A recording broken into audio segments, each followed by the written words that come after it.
বন্ধুরা, আজ ২২ মে, বুদ্ধ পূর্ণিমা। এই পবিত্র দিনে গৌতম বুদ্ধের জন্ম, বোধিলাভ এবং মহাপরিনির্বাণ, এই তিনটি গুরুত্বপূর্ণ ঘটনা সংঘটিত হয়েছিল। এটি বৌদ্ধ ধর্মাবলম্বীদের সবচেয়ে বড় ধর্মীয় উৎসব। আজ আমরা জানব বুদ্ধ পূর্ণিমার মাহাত্ম্য, বৌদ্ধ ধর্মীয় রীতি এবং গৌতম বুদ্ধের শিক্ষা আমাদের জীবনে কিভাবে প্রভাব ফেলে। আপনি যদি শান্তি ও মানবতার বাণীতে বিশ্বাস করেন, তাহলে এই ভিডিওটি অবশ্যই শেয়ার করুন। গৌতম বুদ্ধের জন্ম ৫২৩ খ্রিস্টপূর্বাব্দে, বর্তমান নেপালের লুম্বিনী গ্রামে। তার আসল নাম ছিল সিদ্ধার্থ গৌতম।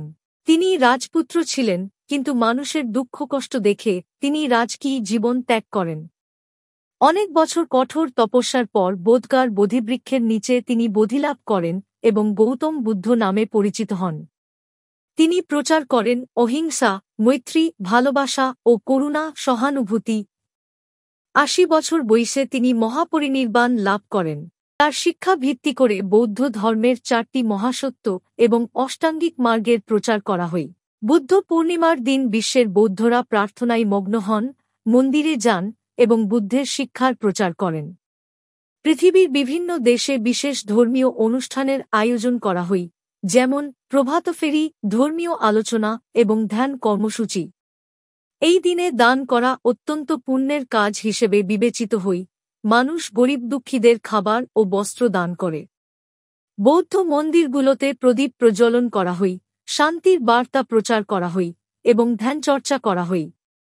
অনেকে জীবহত্যা পরিহার করে, পাখি ও মাছ অবমুক্ত করে, যা প্রকৃতির প্রতি ভালোবাসার প্রতীক। থাইল্যান্ড, শ্রীলঙ্কা, মিয়ানমার, ভুটান ও নেপালে বুদ্ধ পূর্ণিমা অত্যন্ত জাঁকজমকের সাথে পালিত হয়। দুঃখ জীবনের অবিচ্ছেদ্য অংশ, তবে সঠিক পথে চললে মুক্তি সম্ভব। অহিংসা পরম ধর্ম, কাউকে কষ্ট না দিয়ে শান্তি ও দয়ার মাধ্যমে জীবনযাপন করাই প্রকৃত সুখের পথ।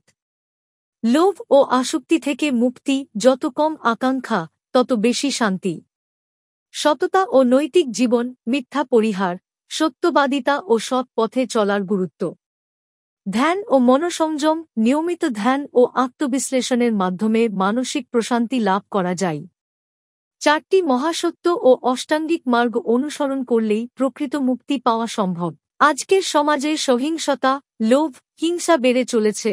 গৌতম বুদ্ধের শিক্ষা আমাদের মানবতার পথ দেখাতে পারে। ক্ষমাশীলতা ও সহমর্মিতার শিক্ষা গ্রহণ করলে সমাজে শান্তি প্রতিষ্ঠিত হতে পারে। মানসিক চাপ কমানোর জন্য ধ্যান ও বুদ্ধের দর্শন আমাদের সাহায্য করতে পারে। পরিবার ও সমাজে পারস্পরিক শ্রদ্ধা ও ভালোবাসা বাড়াতে বুদ্ধের শিক্ষা মেনে চলা গুরুত্বপূর্ণ। বুদ্ধ পূর্ণিমার দিন শুধু উৎসব নয়, বরং এটি আমাদের আত্মশুদ্ধি ও মানবতার জয়গান গাওয়ার দিন। যে কোনো ধর্মবর্ণ নির্বিশেষে বুদ্ধের শিক্ষা সকলের জন্য গুরুত্বপূর্ণ ও প্রাসঙ্গিক। বুদ্ধের শিক্ষা শুধু বৌদ্ধদের জন্য নয়, এটি পুরো মানবজাতির জন্য এক আলোকবর্তিকা। এই পবিত্র বুদ্ধ পূর্ণিমায় আসুন আমরা প্রতিজ্ঞা করি, আমরা অহিংসা ও মানবতাকে গ্রহণ করব, অন্যকে ভালোবাসব এবং সত্য ও শান্তির পথে চলব। আপনার প্রিয় বুদ্ধবাণী কোনটি? কমেন্টে লিখুন। আর যদি এই ভিডিওটি আপনাদের ভালো লেগে থাকে, তাহলে লাইক, শেয়ার, সাবস্ক্রাইব করতে ভুলবেন না।